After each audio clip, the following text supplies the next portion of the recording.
झांसी में बुंदेलखंड क्रांति दल के द्वारा मोहल्ला मीटिंग कमरा मीटिंग की शुरुआत की है। पहली मीटिंग प्रमोद सिंह शेखावत के मकान पर मीटिंग से हुई। मीटिंग कुंवर सत्येंद्र पाल सिंह राष्ट्रीय अध्यक्ष के मुख्य आतिथ्य में बुंदेलखंड दलित सेना के अध्यक्ष देवेंद्र अहिरवार की अध्यक्षता में एवं बुंदेलखंड अल्पसंख्यक सेल के अध्यक्ष आरिफ कमाल, जिला अध्यक्ष विनोद वर्मा के आतिथ्य में संपन्न हुई।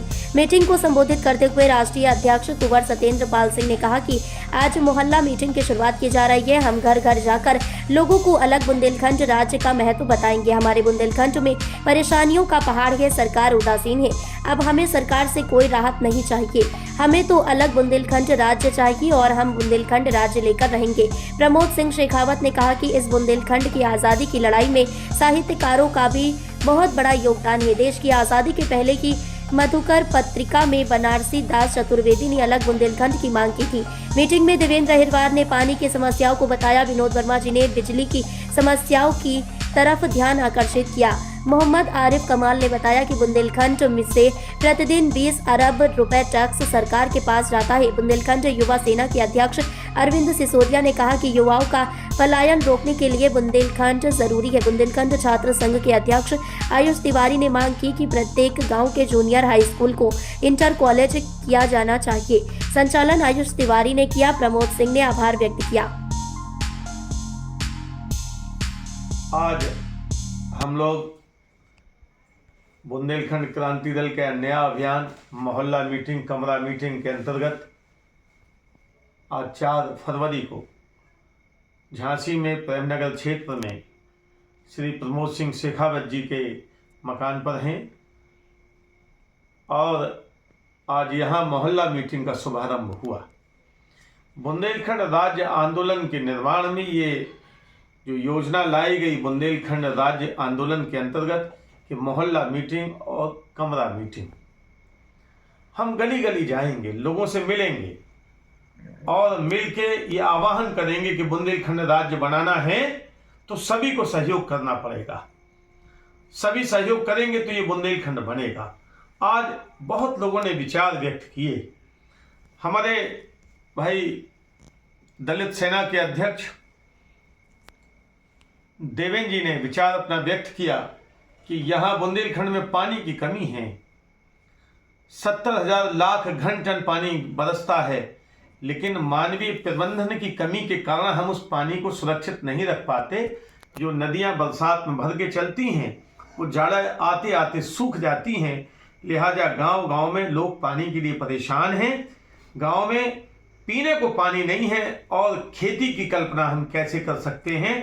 तो जब बुंदेलखंड बनेगा तो हमारी सरकार जल प्रबंधन ठीक से करेगी तो गांव गांव में पानी होगा। अभी तो शहर में भी नहीं है। गांव में महिलाओं को घर में पीने का पानी भरने के लिए सिर पे मटका रख के कहीं जाना नहीं पड़ेगा। इसलिए बुंदेलखंड राज्य जरूरी है। हमारे भाई दिखा सकते हो उनको, विनोद जी ने जिलाध्यक्ष हैं, उन्होंने कहा कि बिजली हम बनाते हैं 3000 मेगावाट से ज़्यादा बुंदेलखंड में, लेकिन बिजली हमें नहीं मिलती।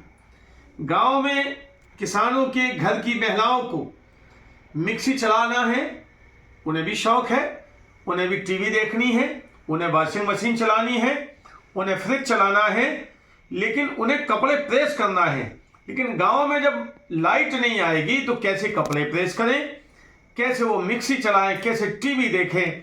उनका जीवन बेरंग हो जाता है लाइट के ना आने से। तो लाइट हमारी और हमारे गांव में रहने वाले महिलाओं को इसका लाभ नहीं मिल रहा, बेचारी मजबूरी में पलायन करने को जा रही हैं। तो बुंदेलखंड बनेगा तो ये 3000 मेगावाट लाइट हम जो रोज बनाते हैं वो बुंदेलखंड के लोगों को मिलेगी। गांव गांव 24 घंटे लाइट होगी, महिला परेशान नहीं होगी। टीवी देखो, फ्रिज चलाओ, वॉशिंग मशीन चलाओ, तब पलायन नहीं होगा। गांव का आदमी गांव में रह जाएगा। अब लोग चर्चा करते हैं कि बुंदेलखंड चलेगा कैसे, आर्थिक प्रबंधन कैसे होगा।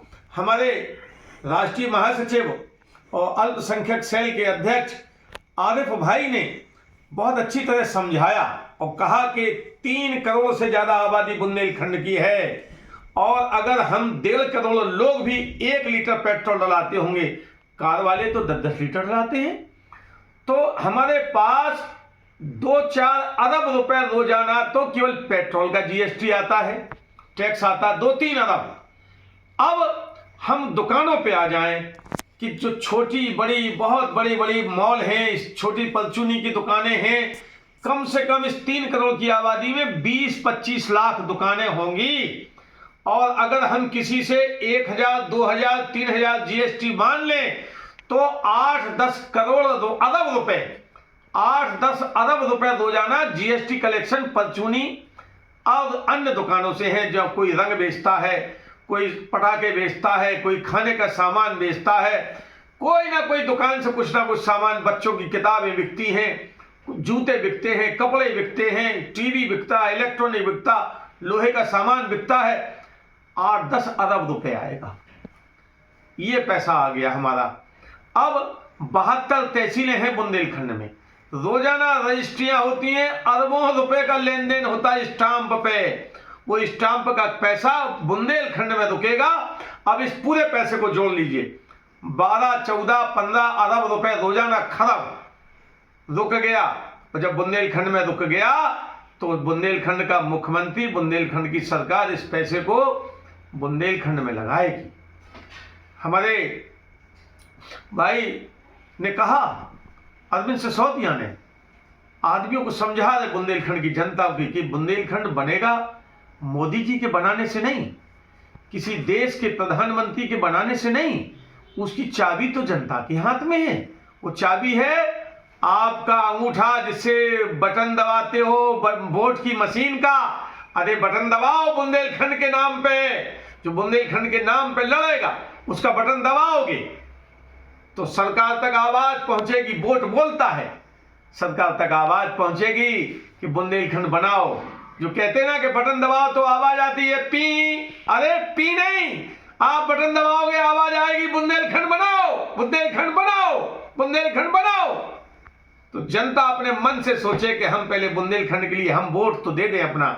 हमारे आयुष तिवारी नौजवान साथी ने कहा, कड़ियों से कड़ियां जोड़ी कि अभी बुंदेलखंड में कमियां, पानी का प्रबंधन नहीं तो पीने को पानी नहीं, बिजली का प्रबंधन नहीं तो गांव में बिजली नहीं, गांव में सड़कें नहीं, गांव में स्कूल नहीं। 8 तक स्कूल केवल गांव में। हम आजादी के 77 साल बाद हैं, हम अंग्रेजों के काल में तो नहीं हैं। 8 में पढ़ने वाला बच्चा कितने साल का होता है?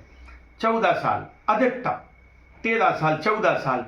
8 पढ़ लिया उसने, अब कहाँ जाएगा वो? अब शहर जाएगा तो वहां उसके संग उसकी दादी दादा रहेंगे। एक 4-5 हजार का कमरा लेना होगा, 10,000 खाने में खर्च होगा। एक गरीब किसान जिसके पास बहुत थोड़ी जमीन बची है, जो मजदूरी कर रहा है, वो कैसे एक शहर में 15,000 रुपए महीना खर्च करके अपने बच्चे पढ़ाएगा? तो इसलिए बुंदेलखंड की डेमोग्राफी 2011 के सेंसस के अनुसार ये कहती है कि बुंदेलखंड में 100 में 31 आदमी अनपढ़ हैं।